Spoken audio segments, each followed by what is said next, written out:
Hey, what's up, you guys? It's your boy Raul coming back on here once again. I was going to ask you guys, have you ever heard of the hypostatic union? That is the concept that Jesus Christ was fully God and fully man at the same time. So I'm going to challenge you guys out there, for those of you that are non-believers that think maybe Jesus was just a historical figure or maybe just an enlightened teacher or a prophet. I'm going to challenge you guys on Jesus Christ's full divinity.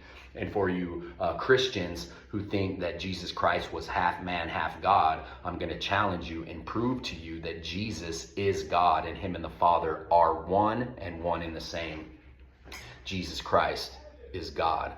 Let me share a couple scriptures that I wrote down here for you guys, but I got John chapter 8, verse 58. Jesus tells the Pharisees, before Abraham was, I am. Why is this important? Because the Pharisees knew that by Jesus making this claim, he was claiming to be God, because when Moses talked to God on the mountain, God told Moses to tell the Israelites it was the great I am that had sent him. So when Jesus says, I am, he is claiming to be God, which was blasphemy to the Pharisees.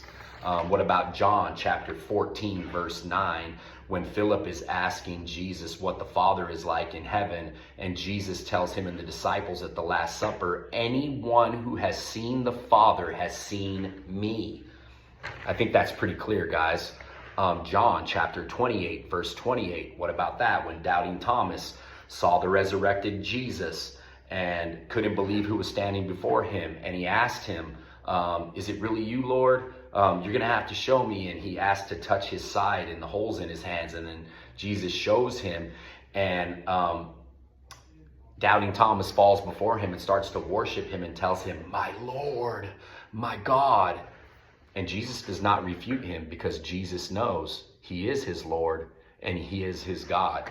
What about Revelation chapter 1, verses 17 through 18? I am the first and the last. I am the living one. This was a title reserved for Yahweh alone, used in the book of Isaiah, and Jesus is using this title for himself in this scripture here. And last one for good measure, guys. But John chapter 1, verse 1 and John chapter 1, verse 14. In the beginning was the Word, and the Word was with God, and the Word was God. And the Word became flesh and dwelt amongst us. You see, guys, Jesus Christ is fully God and fully man, the only one who could ever save us. Because you know what, guys? Only God ever could. Protect your domes. Peace.